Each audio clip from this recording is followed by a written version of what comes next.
Hello and welcome to BYJU'S Exam Prep IAS. Let's get started and look into our daily quiz. Before we start with the practice questions for the day, we have two important announcements. The first is in reference to the offline workshop. BYJU'S Exam Prep IAS would be conducting an IAS offline workshop on 30th of October 2022. We will have a mock test between 4 p.m. and 5 p.m.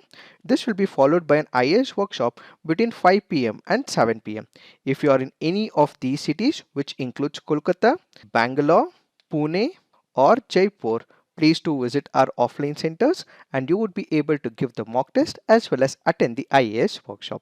The second announcement is in reference to the weekly current affairs explained session.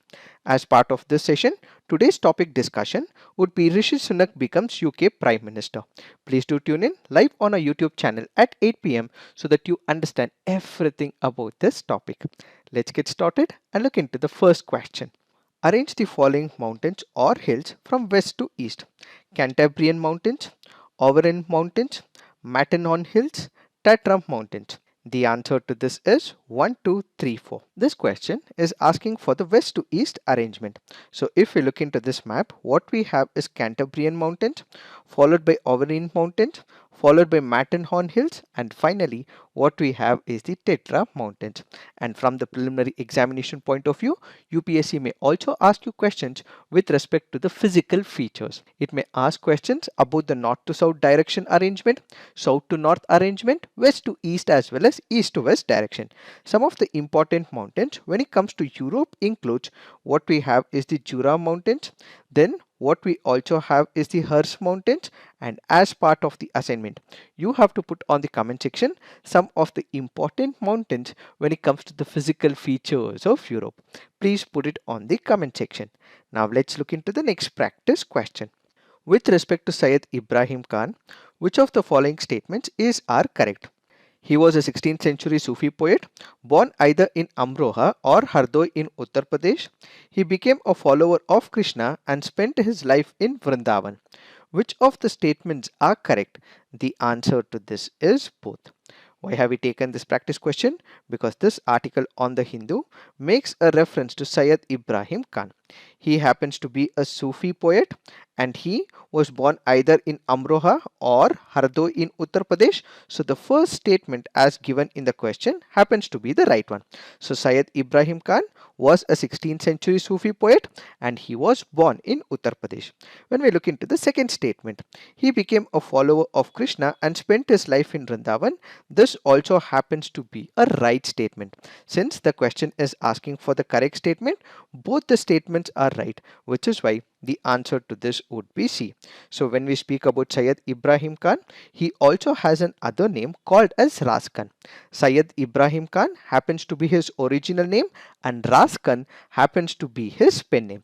In his early years, he became a follower of Krishna, learned the Bhakti Marga from Vittalanta and became living in Vrindavan where he spent rest of his life. And when we speak about the second important factor from the preliminary examination point of view, the article makes a mention of Taj Bibi. Taj Bibi is also known as Mughal Mirabai and was the daughter of a Muslim nobleman appointed by the Mughals to protect the Gokul area. These two are very important from the preliminary examination point of view. Now let's look into the next practice question. Which of the following are US origin defense equipment? Hawk interceptor missiles, Javelin anti-tank missile system, MIM-104 Patriot, SAMP/T, Stinger missile system. The answer to this is 1, 2, 3 and 5 only. Why have we taken this practice question? Because this article on the Indian Express makes a reference to the Hawk as well as the Stinger. So which are the equipments that have the US origin? When we look into it, what we have is Hawk. Yes, it is from United States. Javelin is from United States. MIM-104 is from United States. Stinger missile system is also from United States. But when it comes to SAMP/T, this is not from USA. This is a joint venture of France as well as Italy. So remember, what we have is development of Sol Air Mionipote or Terrestre, which happens to be a ground-based road mobile tactical ballistic missile system, and this was developed by Eurosome which happens to be a joint venture of two companies from France as well as Italy. This is not from United States of America, but instead it is a joint venture of France as well as Italy. When we speak about Hawk, Hawk stands for Homing All the Way Killer. It entered into the service with the US Army back in the year 1959 during the Vietnam War. It went upgrades over the decades, including a major one in 1971 that produced so-called IHawk. IHawk basically stands for Improved Hawk with a kill probability of 85%. The Hawk system was the predecessor to the Patriot missile defense system that Raytheon built in 1990s. US forces largely stopped using Hawk from the early years of the new century, and Patriot remains off the table for Ukraine. So when we look into all these equipment, we have Hawk, which is from United States of America. We also have the Stinger missile system, which is from United States of America, and Javelin is also from United States of America. Now let's look into the next practice question. Naqoura, recently seen in news, is a city in which country? Ukraine, Lebanon, Iran, Azerbaijan. The answer to this is Lebanon. Why have we taken this practice question? Because this article on the Hindu makes a reference to Naqoura. Where is this Naqoura? This happens to be on the southern side of Lebanon. This happens to be a border city, and it is in this particular city that envoys of both Israel as well as Lebanon met, and all the issues with respect to the maritime boundary issues were sorted by Lebanon as well as Israel. This was brokered by United States of America. Now that the maritime issues are sorted, what are the advantages for Israel as well as Lebanon? When it comes to Lebanon, Lebanon is currently going through some grave economic crisis. If they are able to explore the gas from this particular area in the Mediterranean Sea, they would be able to reduce the poverty levels in their country. So they now would be able to explore gas in the Mediterranean Sea because of the maritime border deal. Added to it, we also have Israel as well. Israel also feels this will reduce the war with Lebanon, as Lebanon is currently backed by Iran militant group called as Hezbollah. So both these countries have an advantage, and that is why they have entered into a maritime border deal. What are the provisions of this particular agreement? Under the agreement, the disputed waters would be divided along a line straddling the Qana natural gas field. Gas production would be based on the Lebanese side, but Israel would be compensated for gas extracted from its side of the line. Where is this Qana gas field? As you can see from the image, you have the Qana gas field here. We have the Karish gas field here. If you ever hear to this word, this is in reference to Lebanon as well as Israel. Now let's look into the next practice question. Consider the following pairs. We have wildlife sanctuaries on one side, the state or the union territory it is present on the other side. Asola Bhatti Wildlife Sanctuary, Delhi; Chakrashila Wildlife Sanctuary, Assam; Gandhi Sagar Wildlife Sanctuary, Madhya Pradesh; Govind Wildlife Sanctuary, Uttarakhand. How many pairs given above are correctly matched? The answer to this is all four pairs. Why have we taken this practice question? Because this article on the Indian Express makes a reference to Asol Bhatti Wildlife Sanctuary. Where is it? It is in the Union Territory of Delhi. Added to it, some parts are also present in Haryana state as well. So this is where Asola Bhatti Wildlife Sanctuary is located.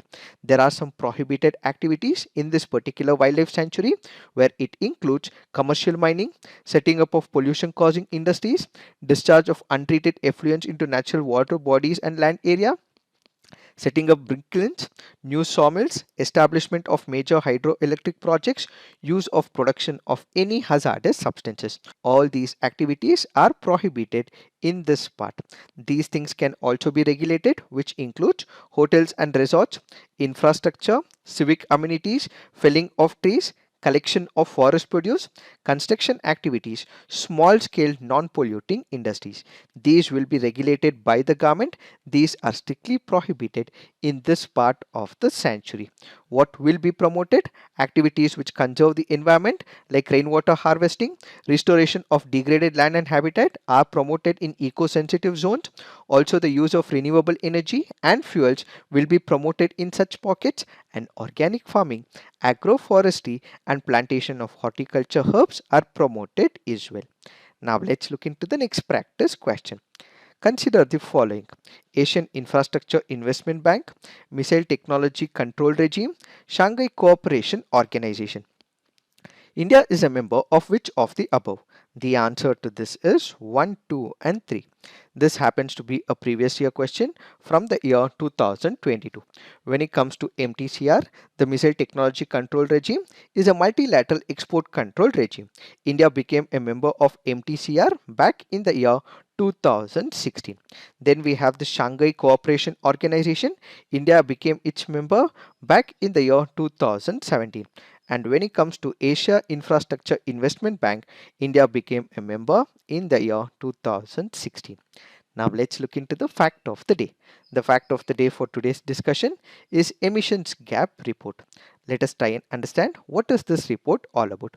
This report is annually released by the United Nations Environment Program. So remember, this can be very important from the preliminary examination point of view. It is the United Nations Environmental Program which releases this report annually, and this particular report basically gives us all the important information about the global greenhouse gas emission trends. This article currently goes on to say we have what is called as the nationally determined contributions. These nationally determined contributions are voluntary contributions, voluntary promises made by that particular country. They go on to promise that they would be able to reduce the emissions for that particular year. They also make promises that they'll increase the renewable energy sector. So these are voluntary in nature. When they had met up in the Glasgow summit, they had promised that they will come up with number of initiatives, but most of the countries who promised nationally determined contributions have not made it up to this particular promise. So they make a promise, but the amount of efforts that they have taken is completely inadequate, says this article.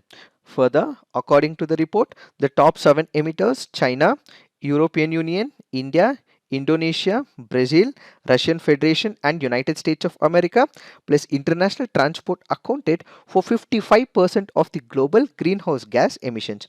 Collectively, G20 members are responsible for 75% of the global greenhouse gas emissions. The report average per capita greenhouse gas emissions was 6.3 tons of CO2 equivalent. US remains far above this level at 14 T CO2e, followed by Russia, followed by China, Brazil, Indonesia and the European Union. India remains far below the world average as well. The report further also makes a mention of electricity, industry, transport and buildings. What has it said about all these sectors? When it comes to the electricity sector, we have multiple countries which have taken initiatives in order to reduce the greenhouse gases. So they have been making use of the renewable energy source as well, but then technology transfer will have to be taken up from the developed countries to the developing countries, and over a period of time the use of renewable energy will have to increase so that the overall emissions from the electricity sector is reduced over a period of time. Why? Because as of now there are large number of countries which make use of coal, they make use of thermal power. So shift from thermal power to the renewable energy sources will have to be enhanced, says this report. Further, it speaks about industry. It also makes a mention about buildings as well. So the best available technologies need to be applied to all these sectors, says this report. The report also makes a mention on the food systems as well, where focus areas for food system account for about a third of the greenhouse gas emissions, which include protection of natural ecosystem, demand side dietary changes, improvements in food production at the farm level and decarbonization of food supply chains. Action in these 4 areas can reduce projected 2050 food system emissions to around a third of the current levels, as opposed to emissions almost doubling if current practices are continued. So the report goes on to say that this will require a multi-stakeholder approach where the government steps into the picture, the private sector steps into the picture and the civil society, including people, are all involved when it comes to reducing the emissions from the agriculture sector. What is the role of the government? The government should facilitate transformation by giving some of the subsidies as well as the tax schemes. This is the part of the government, and at the same time the private sector can reduce the food loss and waste. They can make use of the renewable energy, develop novel food items so that they can cut the carbon emissions. At the individual level, they have to bring lifestyle changes to consume food for the environmental sustainability and at the same time for the health benefits of these individuals as well. This is what it has spoken about the food system. Then it speaks about the financial system, where it also wants a massive transformation in the financial system. What are the recommendations given? Make financial markets more efficient, including taxonomies and transparency. Introduce carbon pricing such as taxes or cap and trade systems. Nudge financial behavior through public policy interventions, taxes, spending and regulations. Create market for the low carbon technology through shifting financial flows, stimulating innovation and helping setting the standards. Mobilizing central banks, where central banks are increasingly interested in addressing the climate crisis, but more concrete action on regulations is needed. Set up climate clubs of cooperating countries, cross-border finance initiative, just transformation partnership which can alter policy norms, change the course of finance through credible financial commitment devices such as the sovereign guarantees. These are some of the steps that have to be taken on the financial front. If we are able to include all this, then to a minimal extent we would be able to reduce the greenhouse gas emissions, says this report. It is this that we have to understand with respect to the emissions report of 2022. So this is it for today. Thank you for watching. All the best.